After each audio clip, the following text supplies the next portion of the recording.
আজকের প্রসঙ্গের এবারের বিষয় কর্কট রোগ ও তার প্রতিরোধ। 2 পর্বের এই আলোচনায় আজ শুনবেন সার্ভাইকাল ক্যান্সার প্রতিরোধে ভারত সরকারের বিনামূল্যে এইচপিভি টিকাকরণ কর্মসূচি।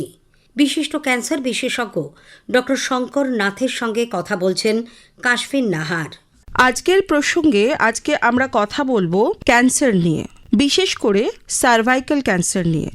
আজকে আমাদের মধ্যে উপস্থিত রয়েছেন বিশিষ্ট ক্যান্সার বিশেষজ্ঞ ডক্টর শঙ্কর কুমার নাথ, যিনি ক্যালকাটা মেডিকেল কলেজ, বাঁকুড়া সম্মিলনী মেডিকেল কলেজ, আরজিকর মেডিকেল কলেজের ক্যান্সার বিশেষজ্ঞ হিসেবে বহুদিন ছিলেন।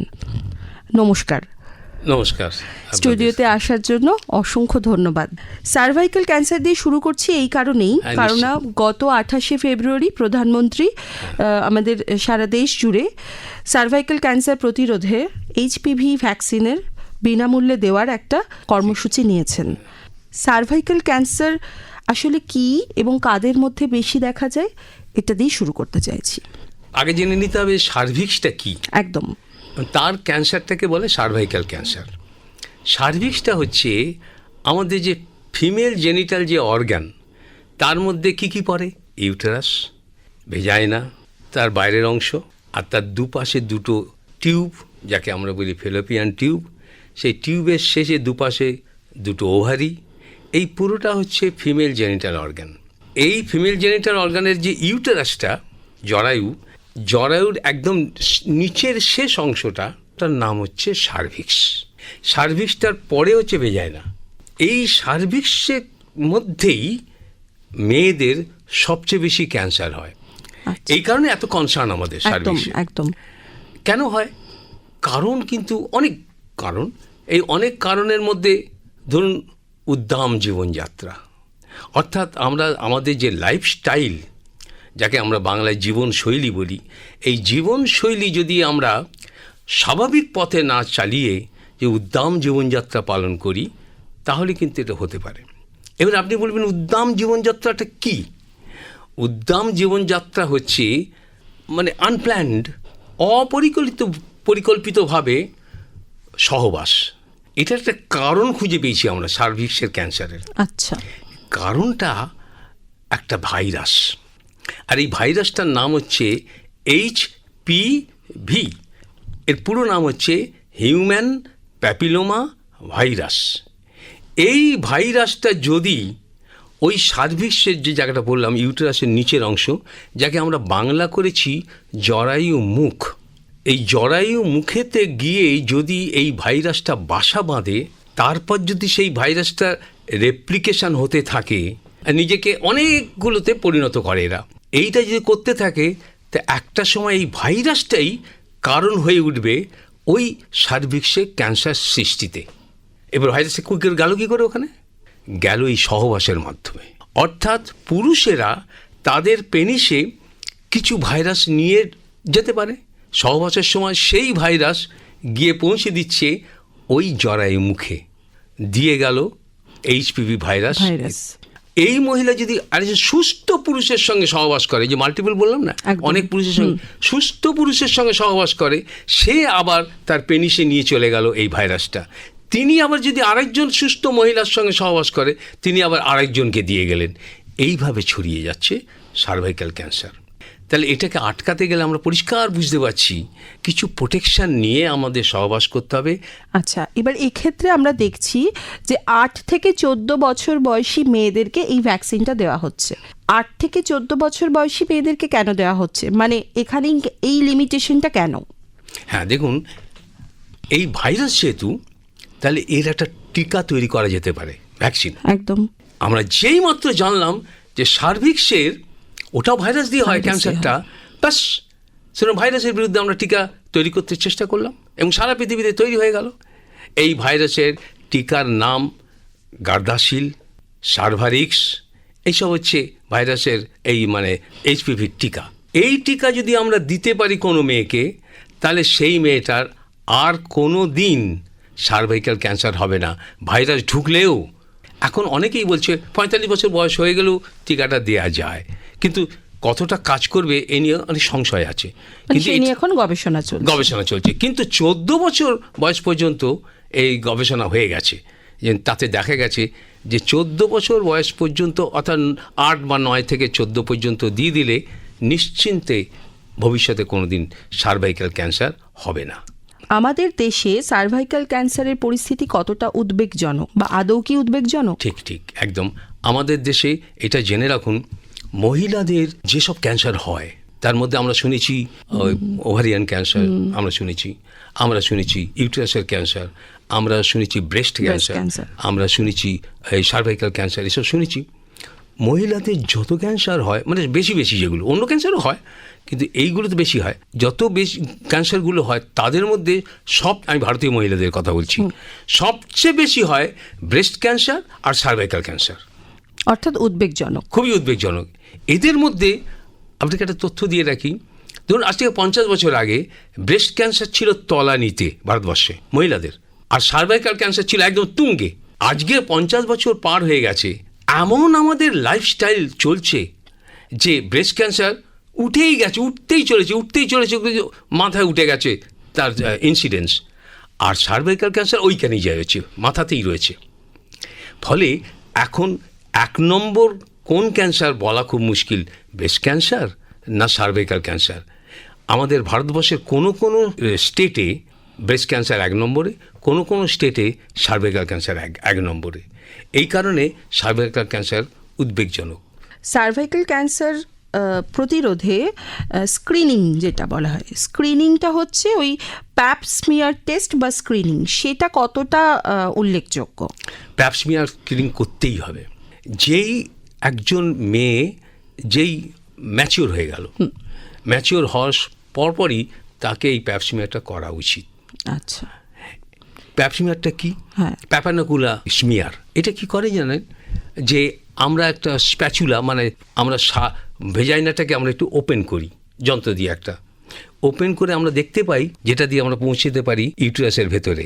আচ্ছা, তো ওইটা হচ্ছে সার্ভিস। ওইখান থেকে আমরা একটুখানি ফ্লুইড নিয়ে আমরা বাইরে এনে সেটাকে একটা স্লাইডে ফেলে আমরা কি দেখছি, আমরা দেখছি ওখানে কোনো ক্যান্সার সেল আছে কি না, অথবা ক্যান্সার সেলের আগের অবস্থা আছে কি না।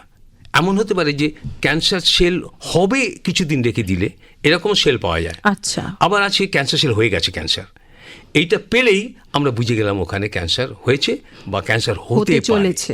তাহলে যেই হতে চলেছে জানবো, আমি ওনাকে আলাদা করে ফেলবো, একদম আলাদা করে আমি আমাদের চিকিৎসা স্থলে নিয়ে যাব, এবং এমন চিকিৎসা করব ওর আর কোনোদিন জীবনে এই সার্ভাইকাল ক্যান্সার হবে না। এবং এটাও জেনে রাখুন, সার্ভাইকাল ক্যান্সার কিন্তু 100% কিউরেবল। 100 জনের মধ্যে 100 জনই ভালো হয়ে যায়, এবং সে যে 100 বছর বেঁচে থাকতে পারে, আর ফিরে আসবে না সেই ক্যান্সার। কিন্তু অনেক আর্লি স্টেজে ধরা পড়তে হবে, স্টেজ 1 বা খুব জোর হলে স্টেজ 2-র মধ্যে ধরা পড়তে হবে। এই স্ক্রিনিং কি সরকারি হাসপাতালগুলোতে হয়?